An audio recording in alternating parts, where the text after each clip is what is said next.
A black woman attending a hockey game recently sent a guy I respect a whole lot, Tiziant, a video of a text stream that she watched a white woman in front of her put out there. And it was, for all practical purposes, horrendous. And it's something that should be exposed, but not only exposed. But if there are a whole lot of people that think this way, and there are, it is imperative that we confront them, but not only confront them, but put into the space the reality of, to highlight the lies that these guys are putting out there, to highlight what the truth really is. Because in as much as you have people like her, there are people that are just simply misinformed, ill-informed, that need to be corrected because in their insular living spaces, it's all they know and it's all they've heard. So what I hope to do with this video, after showing you bits and pieces of what Tiziant did, is explain the stupidity of the thought process of those who are racist. But let's go ahead and listen to Tizi.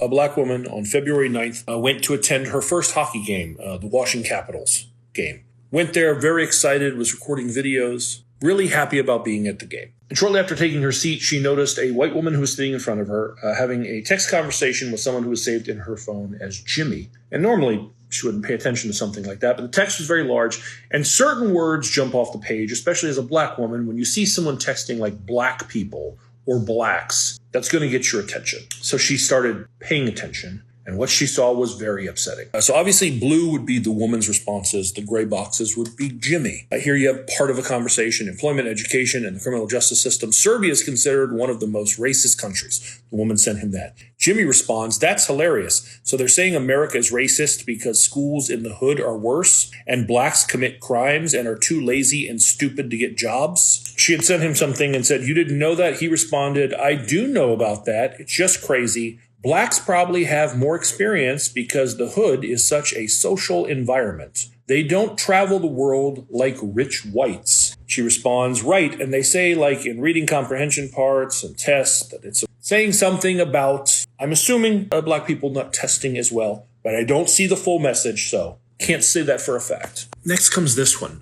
Jimmy said, "The CIA has done mean things to black people and abortion targeted black people, but overall nobody has been so kind and welcoming as the white world." No one's been so kind and welcoming to black people as the white world, according to Jimmy. She responds, "Abortion doesn't target people. Black people have more sex partners and so have a higher risk of pregnancy." That's her response. Which brings us to this one. Jimmy says woke people are brain dead. It's easier for blacks to get into college than whites because colleges want to take people from poverty. To which she replies, "It is hardest for white females in suburban areas to get into college." And then is following that up with, "We have the highest GPAs and colleges want diversity, so they won't take us even if our grades, test scores, extracurricular." The final straw for her, and she was too upset when she saw this to think to pull out her phone and try and record it. Her partner was trying to console her, okay? But she swears on everything, and I have talked to her and confirmed this, that she then saw Jimmy text to the woman and say, "I wish whites would kill all blacks, as well as I want to commit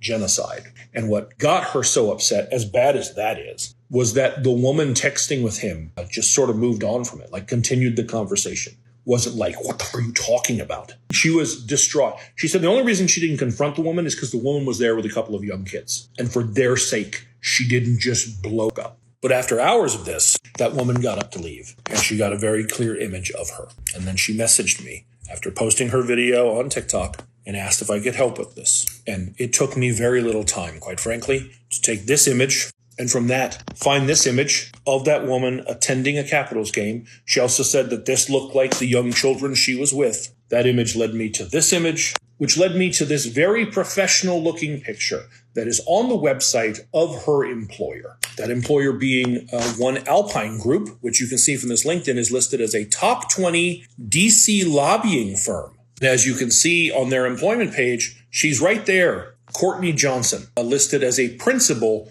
with Alpine Group.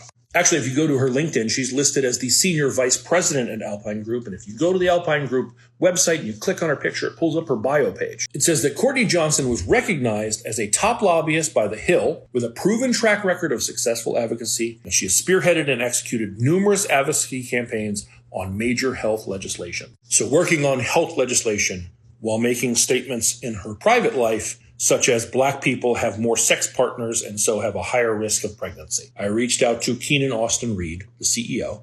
I sent those screenshots as well as the image of her and then said, the video's available if you want it. She said, yes, please send me the video. I sent her that. And then I didn't hear anything. So after a full day, I emailed her and said, hey, making a video. I don't know if Alpine Group would like to make a statement. She said yes, and she sent the following. We are aware of this issue and have placed Ms. Johnson on administrative leave while we look into this. These statements are inconsistent with our values, culture, and beliefs as an organization. Statement from the Alpine Group.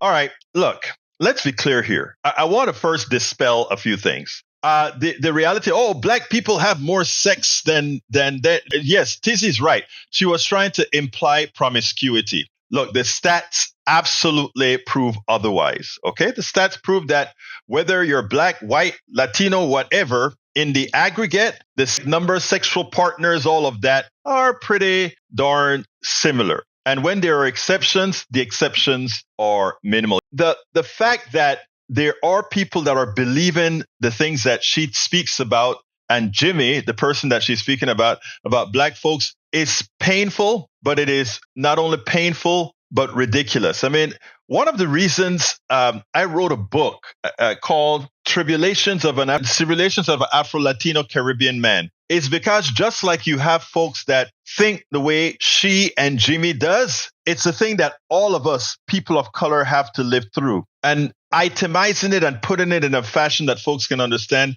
makes no sense, both reality-based and otherwise makes no sense. I think it's important. But so let's dispel what she talks about. Sexuality, the truth of the matter, it is false. But when they talk about DEI, which is what they were implying, that somehow Black folks or Latinos or people of color get somewhat kind of an edge because of DEI, another fallacy. Here's the reality. People of color have had to be exceptional to make it into the arena with mediocre otherwise. Okay? And I want you to remember this. When it was time to send the Apollo out, the mathematicians that could compute all these orbital mechanics, etc., was a woman named Katherine Johnson. This was a bastion of our space program. And that math was done by the people she disregards. When it comes to one of the best neurosurgeons in the world, it was Ben Carson. Yeah, I know Ben Carson gone crazy now, but again, why was he so good? He had to put the effort in. He had to work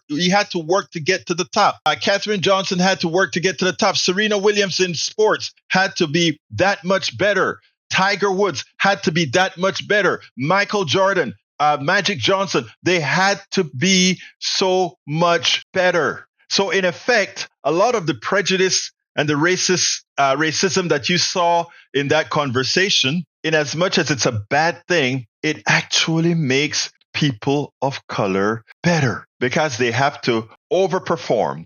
They have to excel. And that is what you got. But to my white brothers and sisters who know better, I think it is time that you take up the mantra. And once you heard what bothered this lady the most, that after that man made that genocidal statement, she just took it as no big deal and moved on. We have to be more humane. We have to be more humane. And not only humane, we actually have to try to learn the truth about things. The belief that somehow any race is better than the other is sickening and false. It is high time for folks to forget about their fragility. Forget about, well, if that person is good, that says something about me. It demeans me. It is important to stop it. It is important to get real.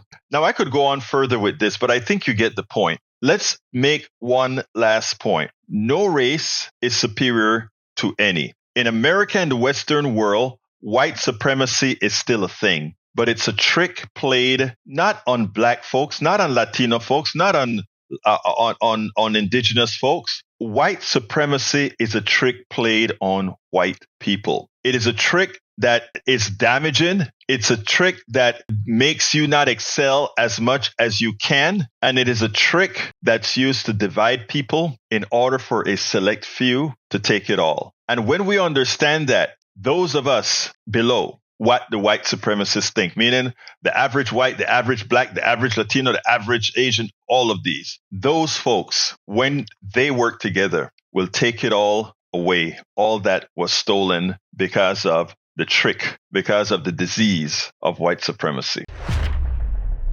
We spend a lot of time deconstructing the news, trying to parse it into a form that everybody can understand. We try to find those little nitpicks where it flies above the fray, etc. If you really like these videos that we do, I want to ask a big favor. Please go ahead. Number one, subscribe to our channel. And number two, please join if you can. Thank you so kindly for watching. Keep watching. Please remember to share. We must populate the entire internet with our progressive message, a message that we know is what most Americans say that they want. So help us, please join.